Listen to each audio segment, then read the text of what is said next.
Make yourself comfortable, Jeff.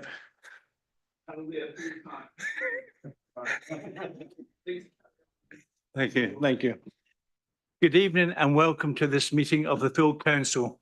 I'm Councillor Billy Drummond, Chairman of West Berkshire Council. The meeting is being live streamed via YouTube, so members of the public are able to follow proceedings. Council members are present in the council chamber for the meeting.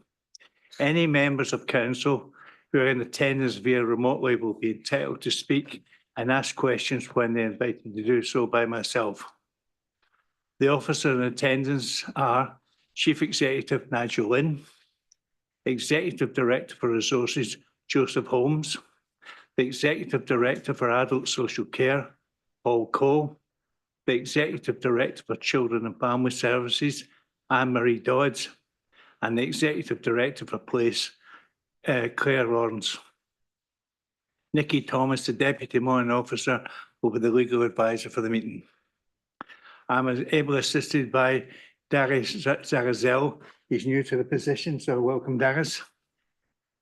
And by Stephen Chard, who will be the Zoom host. Welcome to the Honorary Aldermen and Alderwomen in attendance. Before we start this evening's meeting, I would like to take the opportunity to remember members that we are subject to the Council's Code of Conduct, which requires us to uphold certain standards and, importantly, respect. Members across the chamber may not always agree with one another, but I would ask that in our disagreements, we endeavour to always be respectful of others' views. I would also like to ask members of the public attending this meeting, do not interrupt or speak outside those registers to speak in your designated speaking slots. Also, please refrain from approaching councillors unless you're invited to do so. During the meeting, when a motion has been proposed and seconded, I will ask the Deputy Monitoring Officer to conduct a vote by a show of hands. Moving on to agenda 1, apologies for item absences. Thank you, Chairman. We have received apologies from councillors Ian Cottingham, Eric Patterton, Adrian Abbs and Alan Macro. Councillor Eric Patterton has advised he will be attending online, and I understand that Councillor Lee Dillon indicated he may be late for the meeting. We've also received apologies from Honorary Alderman and Alderwoman Graham Pask, Keith Chopping, Paul Bryant, Hilary Cole, Graham Bridgman, Molly Locke, Rick Jones, Andrew Rolls. Are there any apologies from the floor?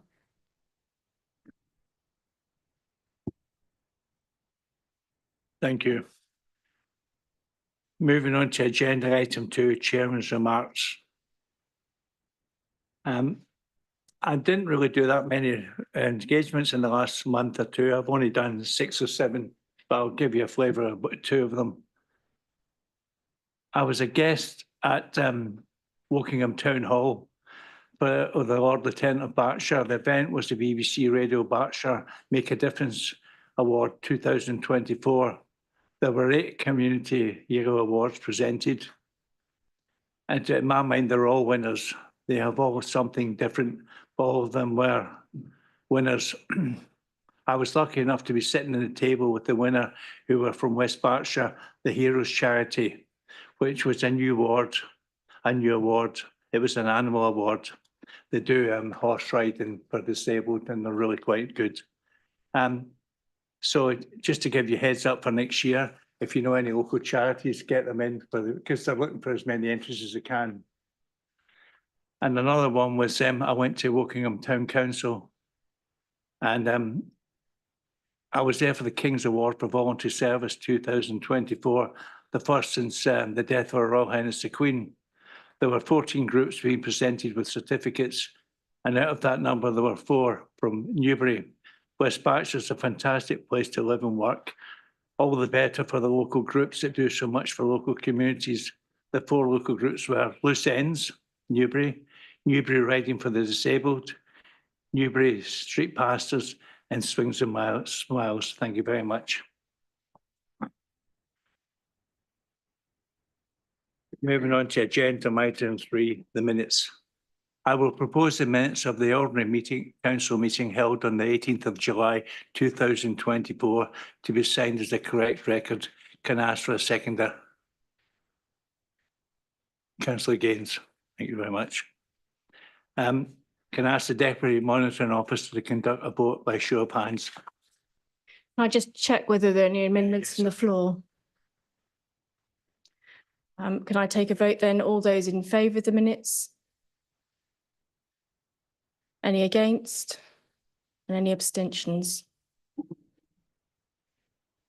Thank you. Thank you. I can confirm that, Chair, that that's been carried. Right, thank you.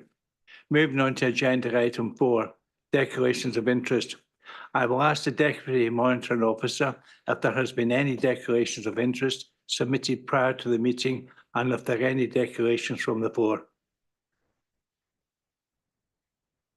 Well, if I could just offer some advice to the members in the room that under the Code of Conduct, members would have, in my opinion, other registrable interest in relation to item 12, as this will impact on your financial allowance received.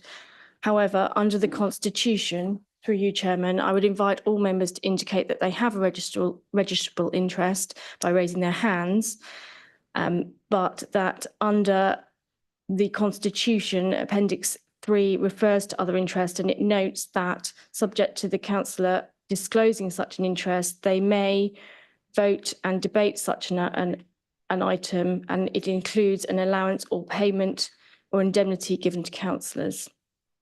So subject to you, councillor, I would take a vote on that if they could just demonstrate by members raising their hands that they have a disclosable interest in relation to item 12, and that will be noted. Chairman, sorry, my hand was up to raise a point. It was noted as item 12. Just for clarity, I believe it's item 11, just for accuracy of the record. Apologies.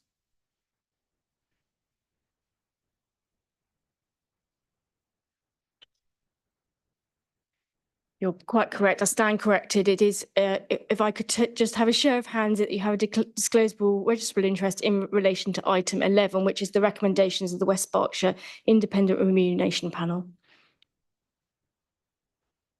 Thank you, Councillor Sumner.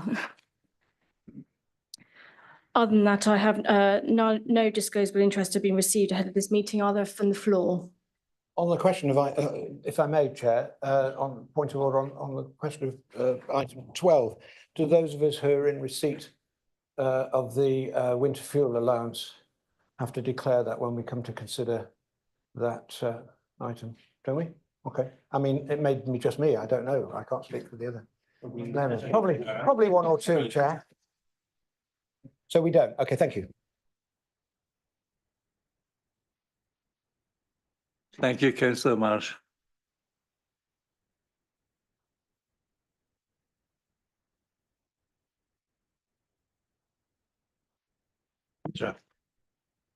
We have received a petition for a safer crossing at Donington from Shaw-cum-Donington Parish Council. I will invite the representative of the Parish Council, Councillor Glyn Thomas, to present the petition. You have 5 minutes to summarise and inform the Council of the number of signatories.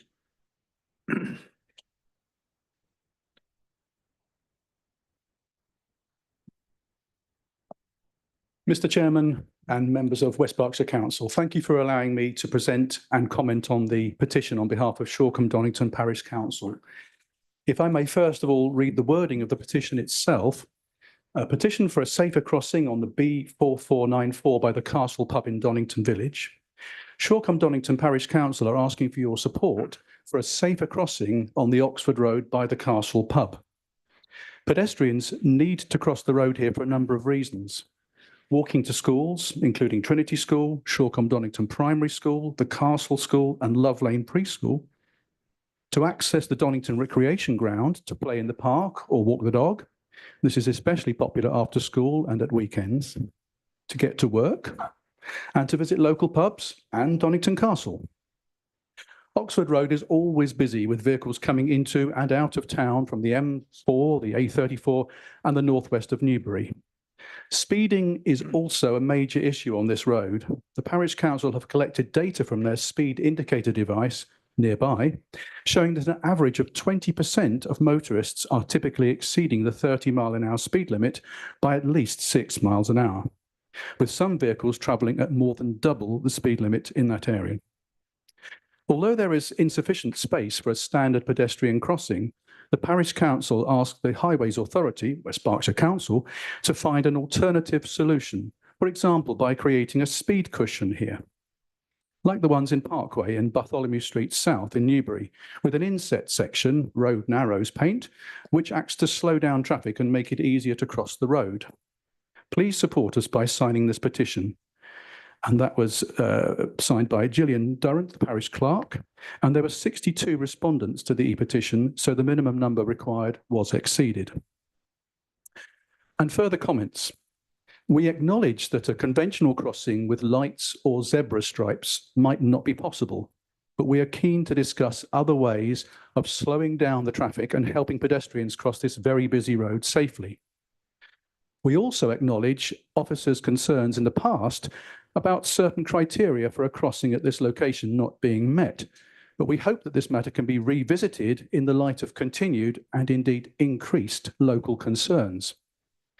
As I believe all members have been sent accompanying documentation in advance of this meeting, you will all be aware that we have unanimous support from all the local schools, as well as the Castle Pub.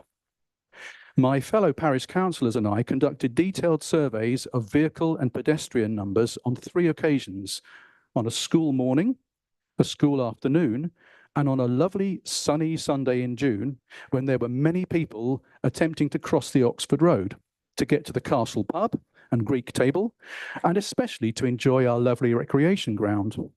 The figures certainly suggested an urgent need for a safe pedestrian crossing. I have personally witnessed families with young children and dogs, prams and pushchairs, elderly and infirm local residents, and even wheelchair users trying to negotiate this busy road crossing, at which they are currently afforded no protection.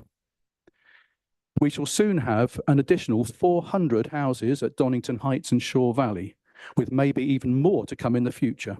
So there are many more pedestrians of all ages than there were in the past.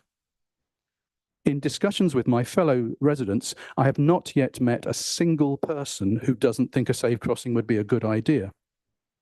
The road is considered locally to be extremely dangerous, with an accident waiting to happen.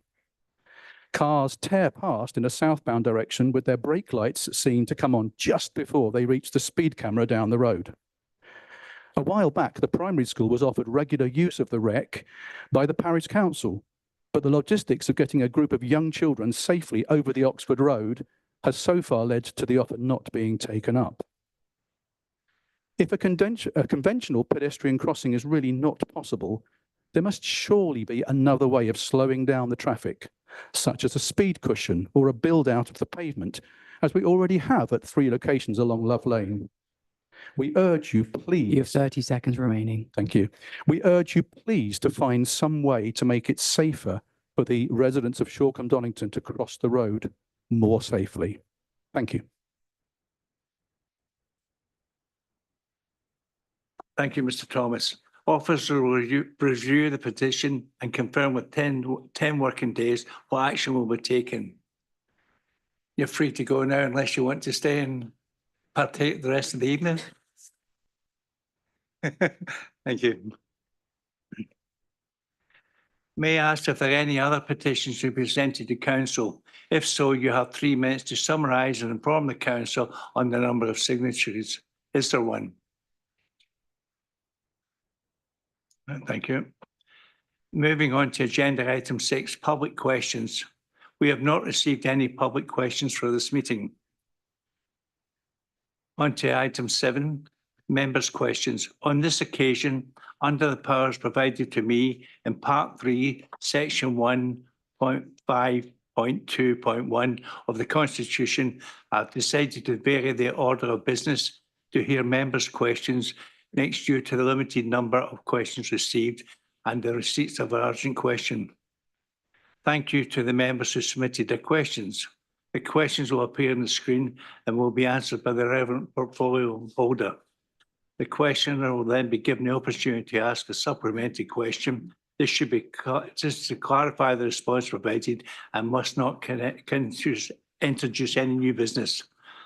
I'd like to call Councillor Russ McKinnon. I ask the question standing in my name. Thank you, Councillor McKinnon. The site was not included in the proposed allocation in the original local plan review. That was submitted to Secretary of State for examination in March 2023. However, in July 2024, the inspector chairing the local plan examination process asked the council to consider how the plan could be modified to boost the housing supply by identifying additional sites for development. Following a reassessment of the information already available to the examination, the council has proposed another 4 specific sites across the district and 1 additional site in North Newbury. One of these additional sites is Pincers Lane. The decision as to whether the site is included in the local plan as an allocated site is now with the inspector. He is addressing this subject in an additional examination date on the 2nd of October. Do you have a supplementary? Thank you very much, Councillor Gaines, for that answer.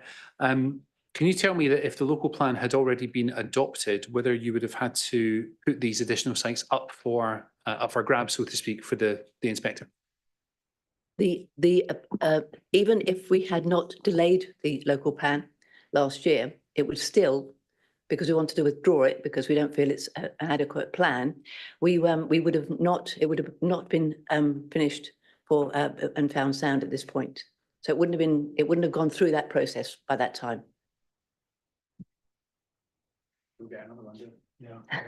No. Your turn again, Councillor McKinnon.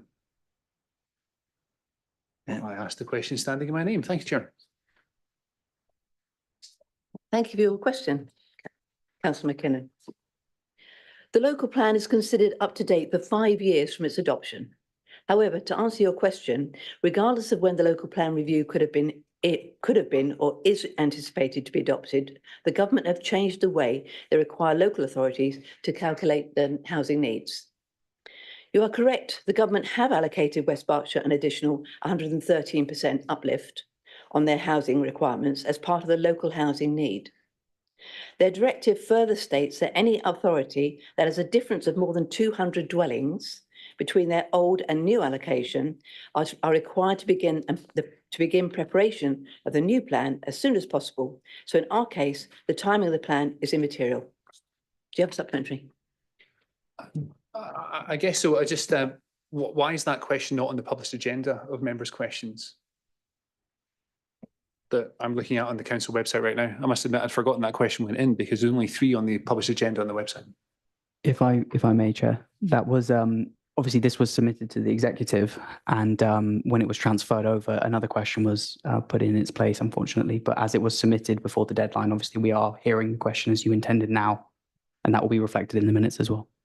Thank you very much. But all of the questions that I'm asking tonight were transferred over from the executive, so there's a lack of consistency there somewhere. Thank you, Councillor McKinnon. Councillor Owen Jeffrey for your question. Mr. Chairman, I ask the Leader of Council if he'll respond to my question, which is on the screen. Thank you for your question, Councillor Jeffrey. The clawback of funds from schools that appear to have an excess of uncommitted reserves has been an area of great anxiety and concern to 8 schools who are affected, 5 of which faced handing over a great deal of money to our high needs block, which is £9 million in deficit, and that deficit is growing fast. In funding that amount of money, the council loses an estimated £360,000 annually that it might receive in interest, money we could use to deliver more services. I launched a review on the 25th of July of the process. The amounts in question, the breakdown of the reserves that were scrutinised, inviting the schools affected to submit their view and position on that methodology and the clawback sums proposed. Since the 25th of July, Heather Codling, Neil Goddard and I have visited the 5 schools most affected in terms of the amounts we propose to claw back. I would like to thank all those schools for receiving us with consideration and courtesy when they would probably like to have given us a piece of their mind. Their passion they showed for their schools shone through in everything they said. Their enthusiasm is immense and their ambition boundless. They are a credit to their children and their communities. As a result of the review, we will be recommending to the Heads Funding Group and the Schools Forum that the clawback is implemented, but with the following changes. 1, that no money will be clawed back from Springfield School. You can rebuild your gazebo and fort, Mrs. East, and replace the fencing. Furthermore, there is 400k allocated in our capital programme to address your severe drainage issues, and we know this is an estimate at this time. 2, that no money will be clawed back from the Downs School, and I do so hope that we can build a strong relationship between the head and the governors, with the executive and Heather and myself. Let us discuss our issues with you together and in private before we air them publicly. That is healthy and avoids entrenched and confrontational positions.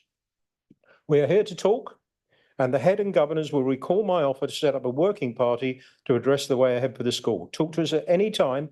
We are here to listen. 3, that £1.5 million will be clawed back from Brookfield School. But, Mrs. Burney, we will put your accessibility project, the cost of over £600,000, into our capital programme, as well as over £800,000 for new classrooms that can take 20 more children.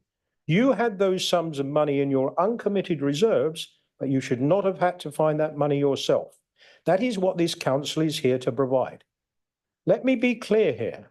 The allocation of over £1.5 million in our capital programme for this school means that there is no net effect on the school's balances as a result of the clawback. Now, that capital allocation will have to be approved in our budget setting in the new year, but I know the administration will support these two schemes, and I would hope all members will support them. 4, there will be no clawback from Victoria Park. The leaking roof must be fixed. 5, there will be a very small clawback amount from Courage School, but we will be listening to the head when we visit there next week and seeing what we can do to help the school. The school will still have substantial reserves after the clawback is made. 6, that no money will be clawed back from Parsons Down. You have a wide range of projects that you can get on with, Mrs. Bull. 7, that no money will be clawed back from John Rankin School. You must get on with the refurbishments you need to make, Mrs. Cooper. 8, that no money will be clawed back from Chattleworth and Shepherd School. These adjusted numbers reflect our thorough review and are adjusted principally where schools have been able to show that uncommitted reserves were committed, or there were clear and acceptable reasons why they had been unable to commit them. So that schools can prepare going forward, I'm making it clear that the clawback process will be undertaken annually. My advice is that you allocate your reserves as soon as you can, to contact Heather Codling if this council is holding that up in any way, in discussing a capital project, for example, and keep any funds provided by parents, a PTA, charitable donations, or other public fundraising events separate from your general reserves, not because you must, but because it makes your funds more easy to demarcate and review.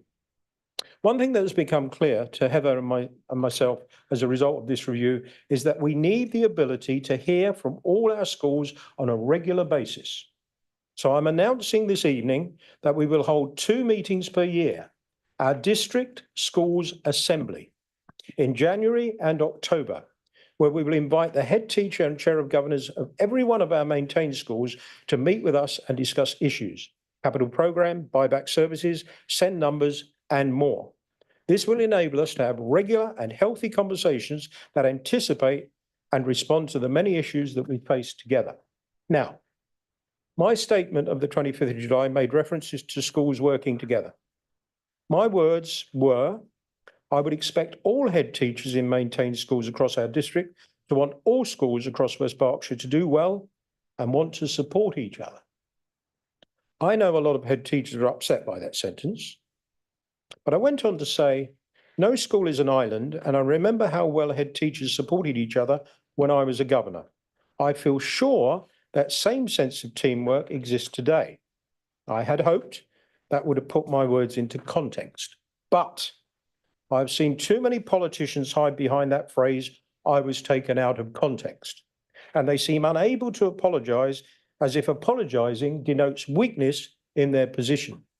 So I do apologise. If the heads were offended by these words, I apologise. I know you work well together and support each other, and that was emphasised in our visits to schools in recent weeks. I did not mean to cause offence. If that is the headline in the press, then so be it. None of us should be too important to say when they have got something wrong. Every one of us is a mortal, not a saint. So in conclusion, we have undertaken a detailed review and will send our recommendations to the Heads Funding Group and Schools Forum, and I hope they will accept them. Do you have a supplementary? Chairman, may I thank the leader for that very full.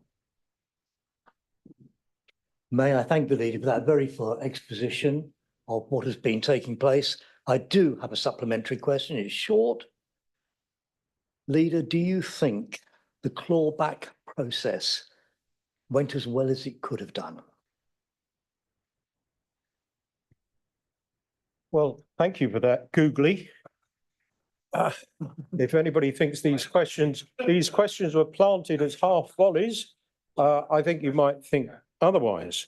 What I can assure all schools and this council, there will be a very easy to understand schedule and timetable of how the clawback will take place in future years. And we will be, as we have been now, open to discussing with schools any issues within that new clawback process. Thank you very much. Thank you for your questions, members. Moving on to agenda item 7, membership of May I have a committees. point of order, please, Chairman? Oh, sorry. I have a question on the published agenda which hasn't been answered yet.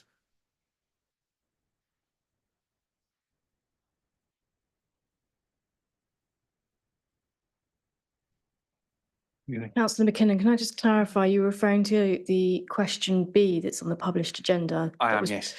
Well, that was the question that was asked at executive and answered at executive last week. Ah, right, okay, but it's on the agenda for tonight on the council's website. I think the clerk of the meeting has clarified that's been an oversight, but your questions that have been answered tonight were published at executive and the leader confirmed that they would be answered tonight. Okay, that's fine, thank you. Thank you. Moving to agenda item 7, membership of committees. We have received the following proposed changes to the membership of the following committees. That Councillor Martha Vickers be appointed to the Scrutiny Commission in place of Justin Pemberton. That Councillor Stephanie Stevenson be appointed to the Health Scrutiny Committee in place of Councillor Justin Pemberton. And that Councillor Alan Macraw be appointed as a substitute member. And that Councillor Nigel Foote be appointed to the District Planning Committee in place of Councillor Martin Coulston. If council understands the proposals, please could I have a proposer to the motion to approve these changes? Happy to so propose, Chairman. Thank you, Councillor Briggs. Can I ask for a seconder, please?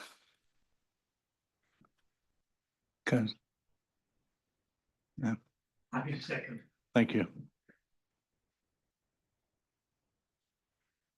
Can I ask the Deputy Monitor Officer to conduct a vote by show of hands? Can I just check whether there are any amendments to the floor to those proposed changes? So if I could take a vote on the proposed amendments, those 4, a show of hands, thank you. I think that's unanimous. Any against? And any abstentions? No, it was unanimous, thank you. I can confirm that that has been carried. Thank you. Moving on to agenda item 8, motions from previous meetings. There were no motions from previous meetings needing updates.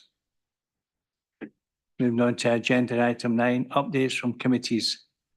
Council is asked to note that the meetings that are laid out in the agenda items, there is no need for a vote.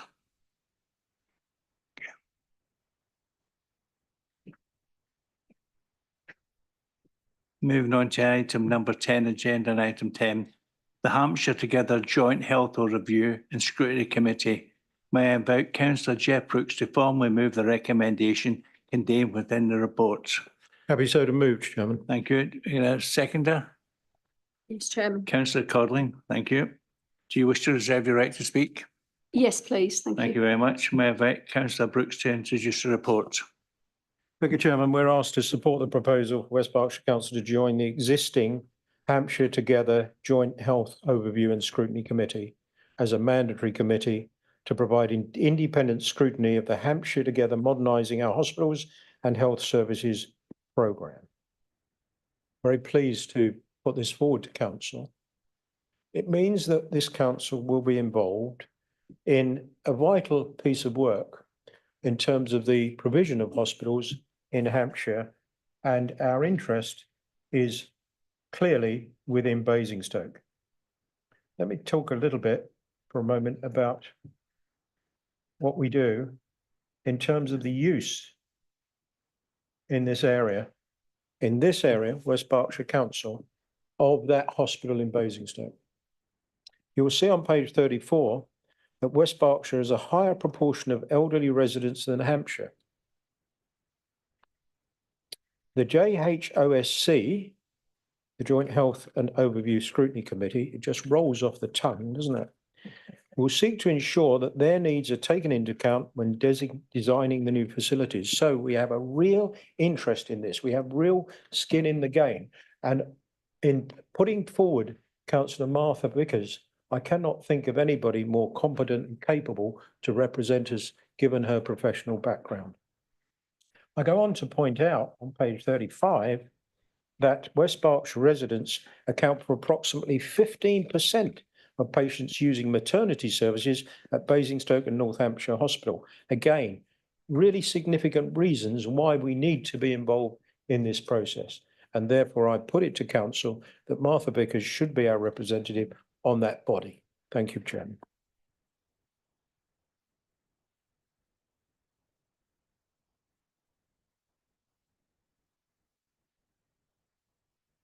I invite others to speak. No. Councillor Codling? Thank you, Chairman. I just want to say West Berkshire doesn't have its own acute hospital, as you're all aware. We use a variety of hospitals from Swindon, Oxford, Basingstoke, Winchester, Reading. So we do need a seat at the table for this, so our voice is heard. So I'm really pleased that Martha is going to be our representative. Thank you. Nothing further to add. It doesn't look controversial, so I'll end there. Thank you.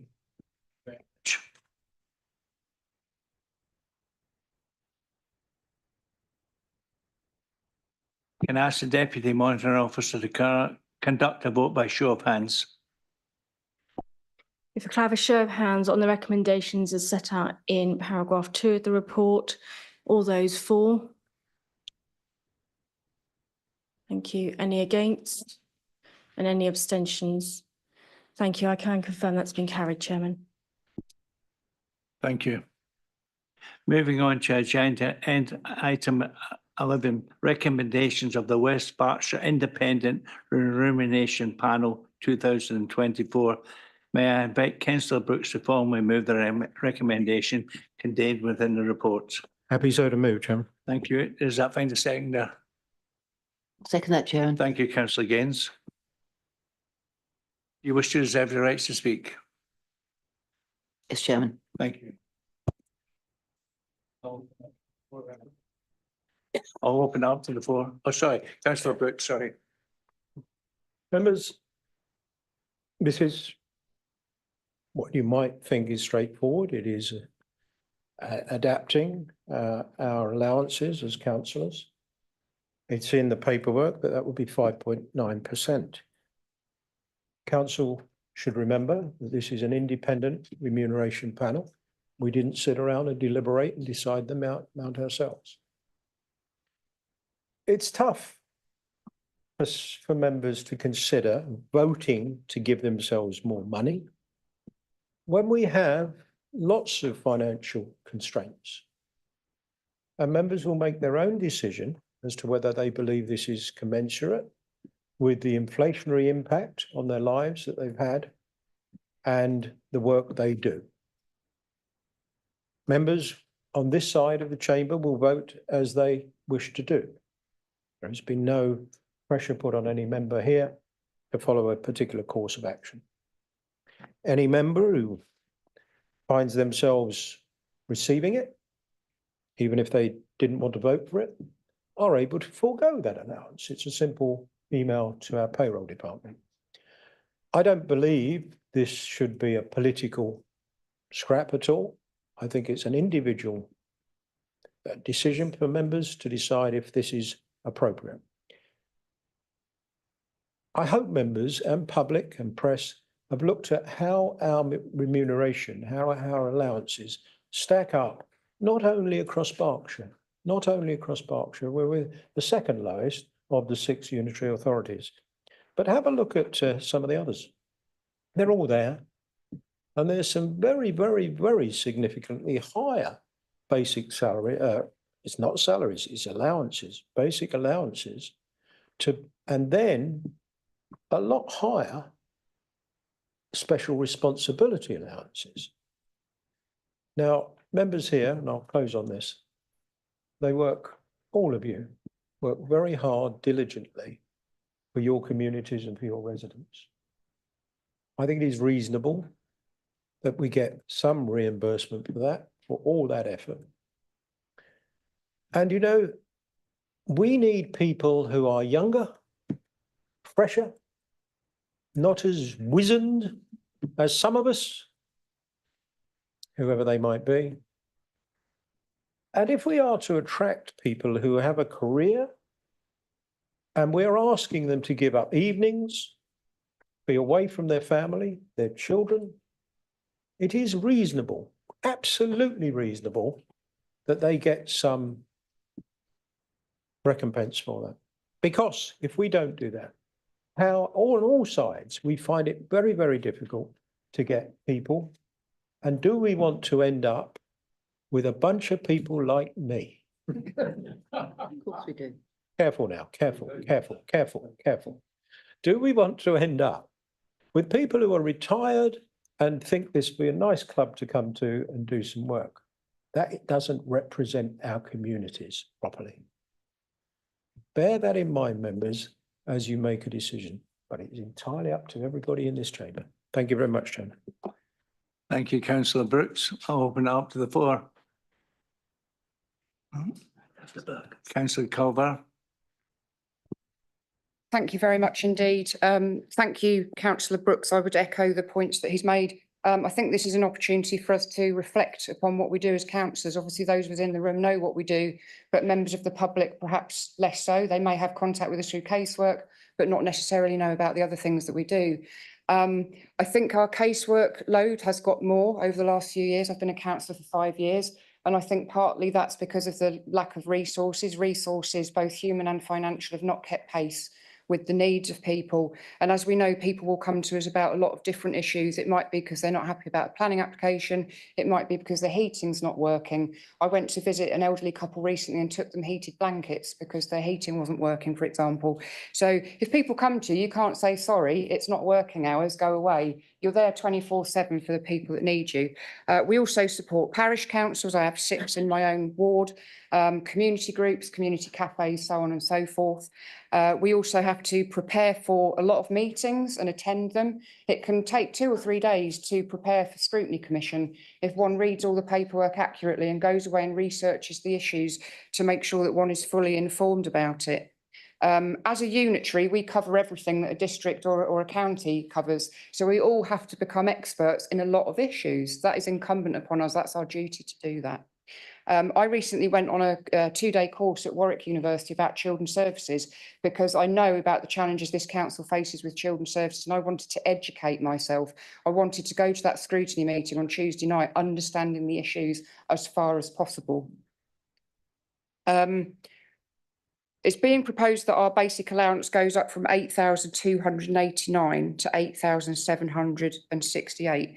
This is a £479 increase, which amounts to £9.21 a week. And for many of us, that's going to be swallowed up straight away with car insurance, house insurance. We use our cars to get around our wards and to get to meetings. We use our homes as offices, essentially. So all of that money's gone straight away. So I would urge members of the public, think really hard about this. As Councillor Brooks has said, we need more young people. We need more working class people as well. This council chamber and many other chambers don't fully represent society. We need people here who live in social housing. We need foster carers. We need unemployed people. We need everybody to come together and tell us what the issues are and make sure that we truly represent everybody. The average age of councillors, as we know, is, retirement age effectively, and they can use their pensions to subsidise the fact that the councillor allowance is not very high. But if we're going to have younger people, we're going to have single parents and so on and so forth, we really need to have a proper allowance. I think it should be the living wage, but I don't think we're probably ever going to get to that point, to be quite honest, unfortunately. So just in conclusion, Chairman, last time we debated this, I actually voted against it, because the staff of the council had not had a pay rise for some time. And I didn't think it was right that we should have a pay rise if they hadn't. But they have had a pay rise since then. So for that reason, I will be voting for this evening. And I felt it incumbent upon me and to my residents to get up and articulate why I think that this is the right thing to do. Thank you, Chairman. Thank you, Councillor Culver. Anybody else? Councillor Bowick. Thank you, Chairman. I'm going to be voting for this motion. In the time that I've been a councillor, first elected in 2011, it has happened over time that this chamber has chosen not to take the recommendations, follow the recommendations of the advisor. That led to a situation where what at the moment is really a quite modest compensation for our efforts, becoming even more modest, ridiculously low at one point. And when it came to address that matter, it meant a significant uplift. So from a presentational point of view, I think it's really important that we stay abreast of the recommendations to avoid being castigated. The administration might want to think about this, being castigated by the opposition if you find yourself, as we did, having to vote for a 16% increase. So I think it's really wise that we stay abreast. Councillor Walker. Thank you, Chair. I echo the comments from across the floor from Councillor Jeff Brooks and Caroline Culver here. And I'd made some notes, and my notes are based on my sample. As a councillor, I'm happy to beat my chest and talk to people like I'm a councillor. And I tell them how much I earn, because there's always an assumption that you are earning a good wage. And then when you tell them what the allowance is, then they ask me, so why do you do it? So the question really is service. So I think we have to accept that service is a key part of why councillors do what they do.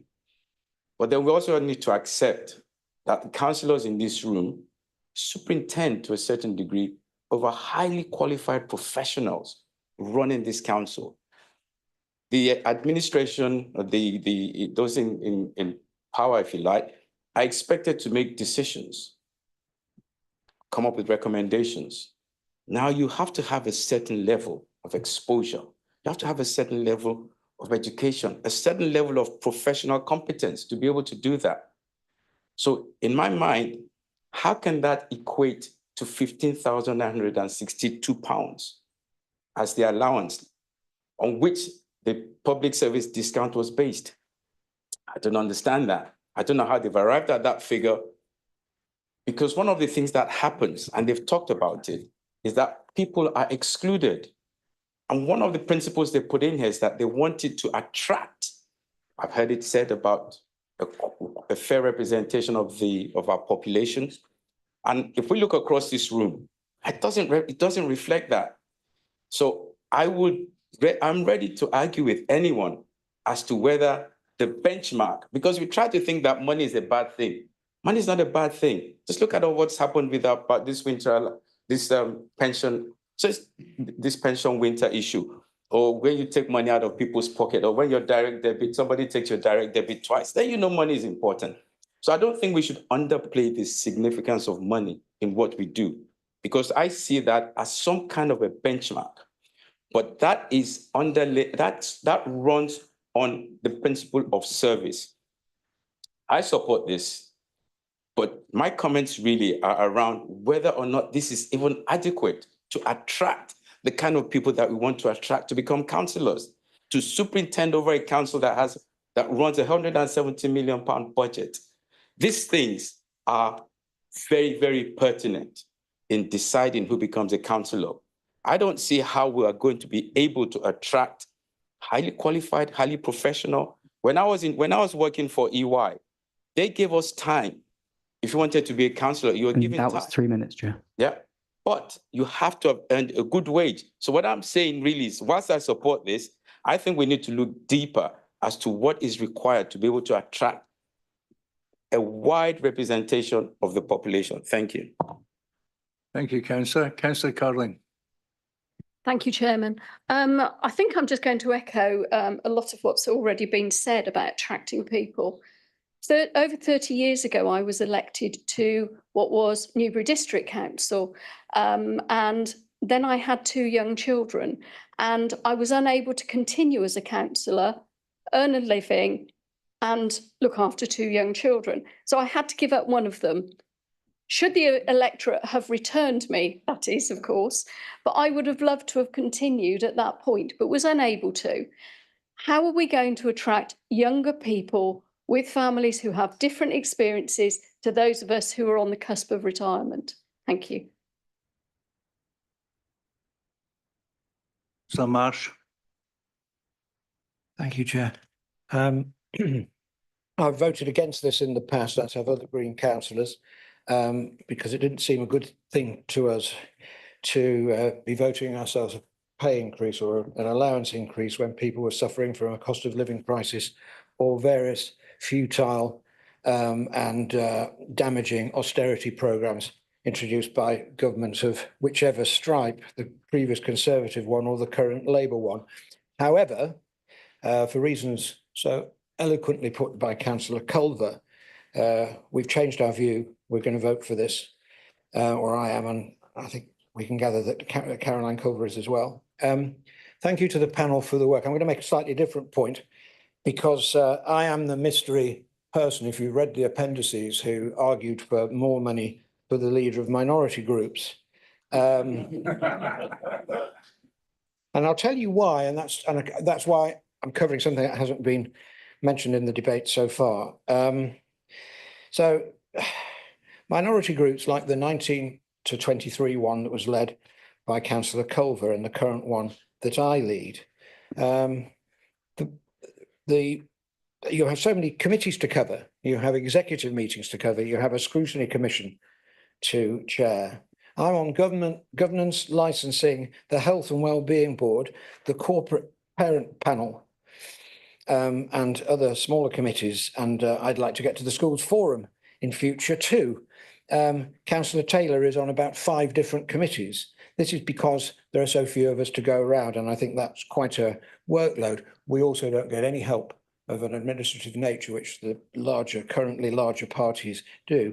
Now, if you think, well, you've only got 4 of you, that's not enough. Can I remind you that between 2015 and 2019, the Liberal Democrats had 4 councillors, or 4 and later 5, and got, naturally, the leader, who was doing a job, an extremely difficult job, facing 48 Conservatives, got the opposition leader's allowance, as well he should. So it's not about how many members you've got, it's about what role you're doing. And if you still don't think 4 is enough, well, after the next election, who knows? We might have a council, let's say, with 22 in the majority group, 12 opposition councillors and 9 others in one or more minority groups. And it clearly would be a case there where the minority group is very similar to the opposition group in terms of size And as I've said, the kind of tasks that fall to you, it's completely inappropriate, therefore, to treat minority groups as a minor inconvenience. And honestly, members, it's not the money, it's the principle I'm talking about here. I don't really care about the money. And I do feel that perhaps unconsciously, the panel and people who've considered this issue are falling into the trap of thinking back to the days when there were only two. And that's parties, 3 minutes, Chair. when there were only two. Is that, have I finished, or are you saying I've got some more? Sorry, I didn't. How much have I got left, Chair? That was your 3 minutes. Well, can I just have one sentence? Yes. Let's recognise that pluralism of having a large number of groups on the council as being a good thing, not a bad thing. We're not going to go back to a two-party system in the foreseeable future, and let's recognise that by treating all the groups as having the value and reward them appropriately for that work that they do. Thank you very much, Chair. Councillor Gaines. Oh, sorry. Councillor Dillon. Yeah, thank you, Mr. Chair. I wasn't intending to speak in the debate, but I rose after Councillor Bowick's comments. We were the opposition back then on the 16.9%, what was considered a pay rise. Actually, it was a consolidation of various different allowances, whether that was the cost of ink, the cost of paper, the cost for a printer, collapsed all into one to try to make it a bit more transparent and easier to administer as a council. And this group actually supported the administration in that. I think what's really pleasing, Mr. Chairman, is that there seems to be cross-party support on the recommendations laid by the independent panel, which I would welcome. We are constitutionally required to have an independent remunerations panel, but I think it would be remiss of us if we don't then follow that independent advice. And then just on Councillor Marsh's points, I think this side of the chamber understood the benefits that members from various political parties could bring to the council. I know that Councillor Culver is an excellent chair of scrutiny and receives an SRA for that. But actually in the body of the report, it also does talk about having only 50% of members in the authority having an SRA. So if we split it out more and more and more, actually, I think there potentially be more people than that 50% target, which the independent remuneration panel is looking for to be in receipt of an SRA. But I'm happy with the recommendations, Mr. Chairman, and we'll be voting accordingly. Thank you. Councillor Gaines. Thank you, Chair. I haven't got an awful lot to add to that. Obviously, there's been some very interesting speakers. I'm glad to see most people well, I think everybody was in support of it. I'd just like to say that I like Councillor Colding was also a councillor 20 years ago, and I was working full time at the time, and I actually went to a 4-day week in order to be a councillor, so that we could actually spend a day a week in the council. In those days, there weren't emails; there were letters, and actually we went round the officers' desks and spoke to them because emails weren't really a thing at the time. So I mean, I think it's great that we're actually looking at increasing the allowance so that people can actually think about becoming councillors. Thank you, Chair. Thank you. Councillor Brooks, would you like to sum up? Well, not really much to say. I think it's all been said. Members will vote as they feel appropriate. And we look forward to seeing the vote. Thank you, Chairman. Thank you. Can I please ask the Deputy Monitor Officer to conduct the vote by a show of hands? Thank you, Chair. If I could take by show of hand all those in favour. Are there any against? And any abstentions?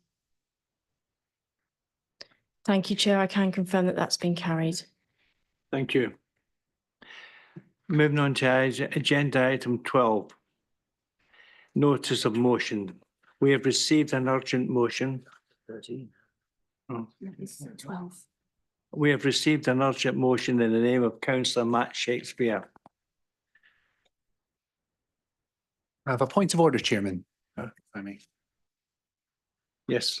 As point of order relating to Part 3 of the Constitution, paragraphs 11.3 and 11.4, the allowance of urgent motions. In the July Council, my friend Councillor Marsh was not permitted to ask urgent questions to the Council regarding the school's clawback. And the reason he was given was that the decision on the school's clawback had been made before the cut-off for submission of questions to that meeting. Yet tonight, we are told that an urgent motion has been allowed on the government's winter fuel plans. The parliamentary vote on these plans was made on the 10th of September, which was 11 clear working days before this meeting, and motions are able to be submitted up to 7 clear working days before this meeting. I would ask why it's proper that this motion has been allowed on the grounds of urgency, whereas Councillor Marsh's questions were not at the previous council.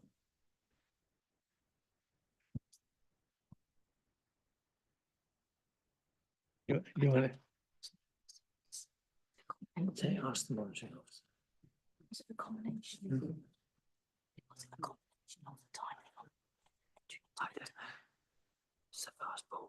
I don't know. I have to look up on the.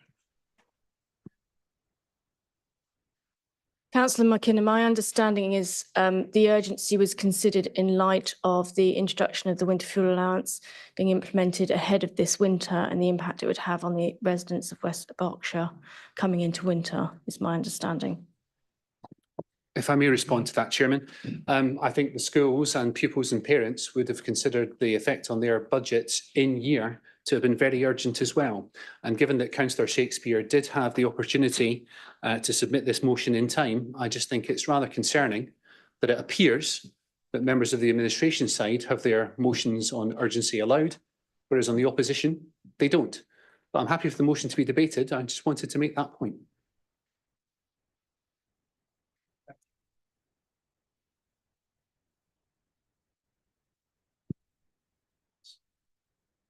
Yeah, motion, yeah, I don't think.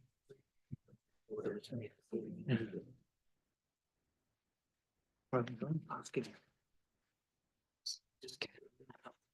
Yeah, can you move the motion? Okay. Thank you. I move the motion as stated.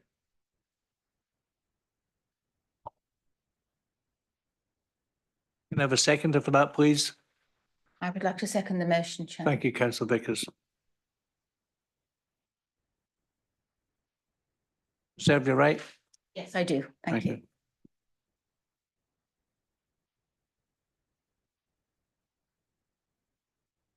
Shakespeare. Yeah. Yeah. Thank you. The winter fuel allowance pays all pensioners between £100 and £300 to help with the cost of heating. It was introduced by the Labour government in 1997. It's been a very welcome help for millions of people, particularly in the last few years where we've seen rising energy prices. We all now face a 10% rise in the energy price cap in October, pushing more people into fuel poverty. Now, the new Labour government has voted to limit the payments to only those pensioners that claim pension credit. Here in West Berkshire, according to the Association of Liberal Democrat Councillors, nearly 28,000 pensioners will no longer receive payment. 28,000 people. Now, you may say that there are many wealthy pensioners that don't need this money, and there's a good few of them here tonight, I'd say. But nothing personal. But the issue is that pension credit is only claimed by around 63% of the people that are entitled to it. This means that in each of our wards, there are people surviving on £169 a week or less.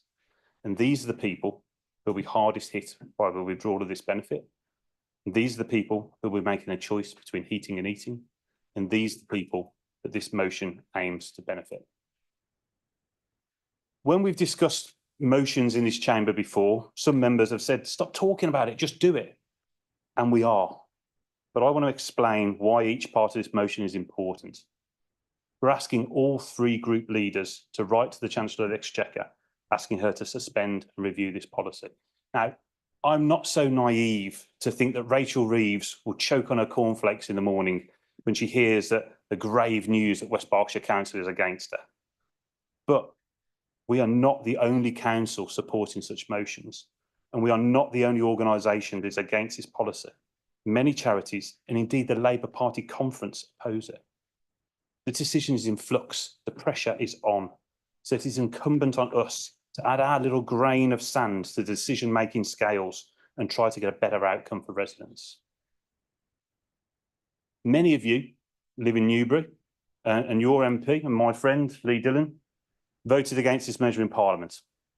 However, the MP for Pangbourne, for Tilehurst, and for Burfield and Mortimer, and so much of the east of our borough, Olivia Bailey, voted for it.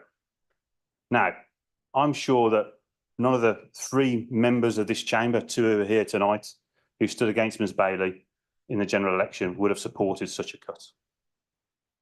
So we're asking the council leader to write to her and ask her to support a halt to this change. Will this letter cause her to change her mind? Will it add sufficient pressure to cause a government to rethink? I don't know. But surely it's our duty as the elected representatives of the older people who fear to turn on the heating to do everything and anything we can to get her to reconsider her support for this cut. Finally, and most importantly, the motion asks the council to commence a campaign to maximise the uptake of pension credit.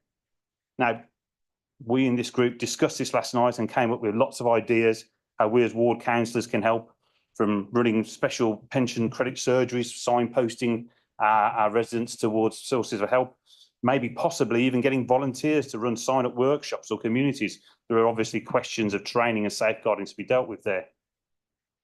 It may sound dramatic, but I do fear this cut will have deadly consequences for our residents. Please do everything you can to support the older residents in your wards, and please support this motion.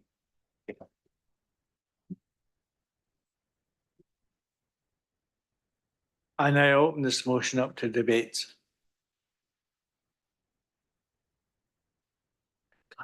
Yeah, Councillor Taylor. Thank you, Chair. Probably appropriate, as I'm the only representative of the party that put forward this this proposition. And firstly, I will support the motion. And had I been at the Labour Party conference, I would have voted as the majority did. I think was it yesterday or the day before, against this.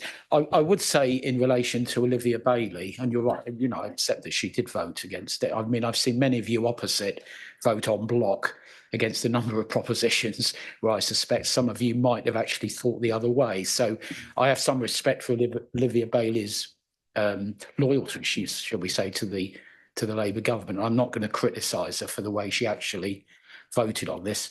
I am actually meeting her tomorrow, and I will raise this matter with her, and I will relay whatever the decision is of this group today on this. But I do accept, I'm one of the 28,000, by the way, that will lose this. You won't be surprised, perhaps too surprised to hear. And I think the problem is the threshold that's been set. It's been set too low. I agree in principle with the idea that, yeah, there are many people, and as someone, I think you said, as in part of your presentation, many of us here are probably are receiving this payment, and we don't really deserve to do so. So I don't have a problem with it being withdrawn from many pensioners. Is the question is at what level do you make that change? So thank you. Thank you, Councillor Taylor. Councillor Marsh. Thank you. That was good, excellent speech from Councillor Taylor, and it shows that you don't have to toe the party line. Can I just say a very brief contribution from the perspective of someone I suspect the only member of the council who is in receipt of child benefit and the winter fuel allowance. And I mentioned that, and of course, with my generous increase as leader of the minority group, I'm not going to know what to do with all this largesse. But the serious point is that many years ago, when I was a member of the Labour Party, we strongly believed that benefits of this type and payments of this type needed to be universal to be effective, because once you start means testing things, the people who most need it, however you try to do it, tend to miss out. And I still take that view, and I think the Green Party takes that view, and we have taken that line. Our MPs have taken that line in the House, that people will lose out as a result of not making this a universal benefit. And that's my position. Those of us who have more, who, let's say, get benefits that we don't necessarily need, have the option to give them to other causes, and some do. And that's a great thing. But but I think the actual payment should be a universal benefit. And for that reason, I support the motion. Thank you, Chair.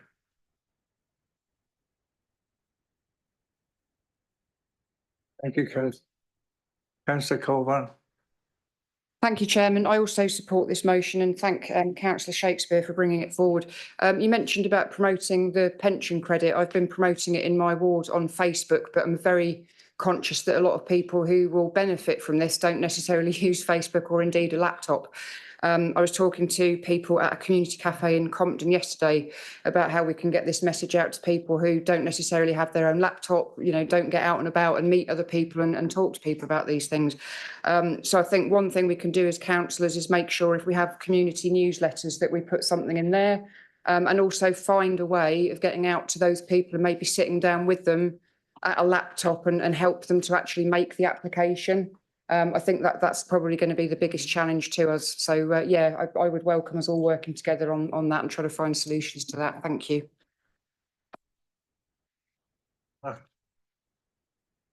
Councillor McKinnon.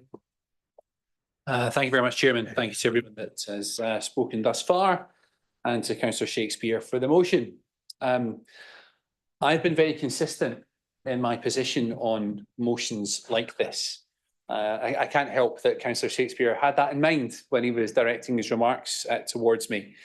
I mean, I was elected as a councillor in 2019. And since then, we've had motions in this council, not brought by our party, I might add, but we've had motions on Brexit. We've had motions on Heathrow Airport. We've had motions on the Rwanda scheme.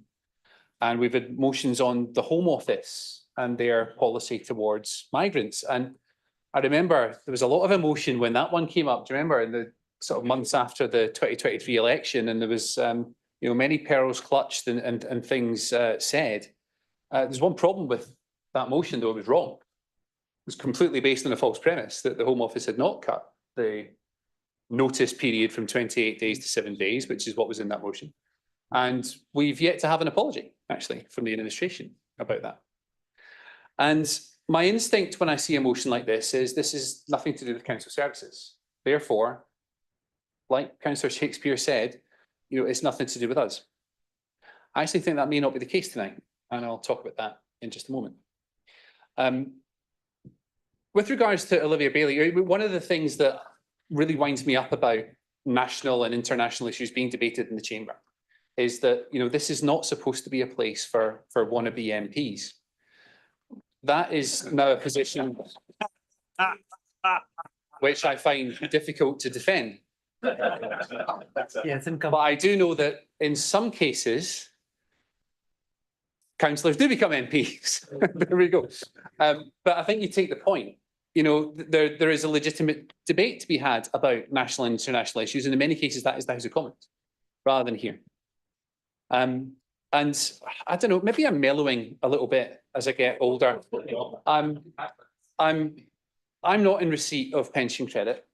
Really? Yeah. I'm not in receipt of child benefit either. Sadly, Councillor Marsh, that'd be a lovely double whammy, maybe when I'm a wee bit older. But there is a serious impact actually on the council services, which is the household support fund. And that's why I think that this motion perhaps maybe a close run thing, but it doesn't fall in the remit of the council because 30 seconds remaining. Thank you. It's very possible that because part of the household support fund, a fantastic initiative instituted by the previous Conservative government, I might add, that money is limited and we'd like it to go further. And because some of it's now going to have to be used supporting pensioners on £11,300 a year or more, that's the cut-off, then it means that we can't now help other people that could benefit from that. For that reason, I think this motion actually does fall within the remit of the council, and I'm happy to support it. Thank you, Councillor McKinnon. Councillor Dillon. Yeah, thank you, Mr. Chairman. The most pertinent part, I believe, of this motion is about the council increasing its awareness campaigns to maximise the uptake of pension credits. I think that the policy introduced by the Labour government was bad politics, but I'll leave that to them. My bigger concern is actually it's bad policy. I don't think they gave the community and voluntary sector enough time to be able to gear up, to put support in place. I don't think they gave pensioners enough time to readjust their household budgets for this coming winter. So I and my party have voted against this in the House of Commons. I'm going to abstain, though, Mr. Chairman, on this motion, just because I don't think it's right that I should be lobbying another MP to change their vote or to lobby their minister. What I will say is this has been, since I've been elected as the MP, this has been the biggest issue in my post bag from across the political spectrum and from across the demographics in terms of financial demographics as well. There are people who don't need this winter fuel payment. It's been said already, and we all know people who it is. For me, it should be about who needs money to help heat their home, not what age they are when they need that support. And I'd much rather see a more targeted investment into people being able to make sure they can heat their homes regardless of their age. So I think that this motion is right for this chamber. I think actually because of what Councillor McKinnon said in relation to the Household Support Fund, which is welcomed, and I congratulate the previous government for implementing it. I would say if councils were funded in long-term settlements in the first place, there might not be the need for emergency funding that comes and goes at a government's whim. And we've even had that with this current government deciding to extend it, but sort of at the last moment. So I think proper funding for councils is actually the way forward on this, and making sure that those most in need of heating allowance get it, regardless of age, Mr. Chairman. Thank you. Thank you, Councillor Dillon. Councillor Brooks. I wasn't really going to intervene, but I did want to pick up on the Leader of the Opposition's intervention. And I'm delighted that this actually passes the McKinnon test as to something that he's prepared to deign to actually engage in within this chamber. We're not a parish council. We represent 168,000 people. And our voice should matter, as should every county council, unitary council, and borough council, metropolitan council across the country. If we sit back and say, well, we can't really discuss that because it should be discussed and debated in another place, in Westminster, and we won't dirty our hands with that because it's not about the Ways and Means Committee or the dog litter bins, then we are nothing more than a parish council. So every time it doesn't pass the McKinnon test, we are still going to bring these important issues into this chamber and ask this council to support them so that we can lobby properly on these big national issues that we should have a voice in, and 168,000 people have a stake in. I want to make that clear because I'm not going to stop any of this side putting forward important motions for this council to consider. Thank you, Councillor Brooks. Councillor Sumner, please. Thank you, Chairman. Very, very quickly, rather than belittling the parish councils, I'd like to thank them for everything they do. Who's that? Councillor McKinnon? Chairman, can I respond to that rather personal attack? The McKinnon test is about this council acting in relation to council services. I know you want to talk about national issues instead of the school's budget clawback or the local plan or parking charges you've put up or the garden waste charge we know you're not going to scrap or the bin collections that you're going to destroy. That's what the council should be focusing on. But I think that was rather unnecessary, Leader. Right. Anybody else? Councillor Vickers. Thank you, Chair. And thank you to Councillor Shakespeare for bringing this very important motion to the council. And thank you to everybody for their contributions. And I think the contributions have shown how important everybody thinks this is and how worthwhile it is bringing it to the council. We all appreciate that many older people are less active and therefore likely to spend more time in their homes. So being able to heat these homes is crucial to their well-being. This motion recognises that many of our more well-off pensioners do not need this allowance, and simply ask the government to revisit the threshold at which the allowance is paid.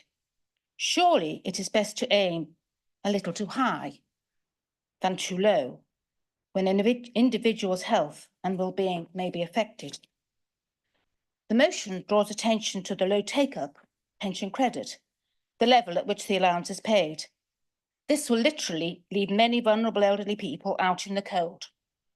We all know that many elderly people frequently dislike claiming the benefits that they're entitled to. How much better to have an allowance that doesn't require the completion of a complicated form. At the Council's Poverty Forum recently, Councillor Gaines and myself heard how our charities are facing an increasing demand to assist people with form filling in order to claim benefits. The pension credit form can take up to 2 hours to complete, and this with some help. Is this right? Surely this is meant to deter claimants. Is this what our hard-pressed volunteers should be doing, helping to fill in unnecessarily complicated forms? Simplifying these forms is another battle that needs to be fought, and one probably not for this chamber. But we must do our best with the system that we have. While calling for a last-minute reversal of the government's policy, this council must do what it can to assist our hard-working and committed charities to increase the uptake of pension credit, and we've heard of ways that we can do that. There's lots that we as councillors can do, and great to hear that Councillor Calver has already started doing that. So please, I hope that you will support this motion. Thank you. Thank you, Councillor Vickers. Councillor Shakespeare, I'd like to sum up, please. Yes, thank you everybody for your contributions this evening. I'd like to especially thank Councillor Taylor for his very well measured response, and also Councillor Culver for sharing her experience. I think that shared experience of how we help people is going to be really important, and I really look forward to trying across parties and across the council, trying to share that experience and get best practice so that we can provide our elder residents with the help that they need. Thank you very much. Thank you very much. Thank you all for your attendance, and I formally close the meeting. Getting ahead of myself, sorry about that. I've heard there's a free drink tonight, so that's what it's all about.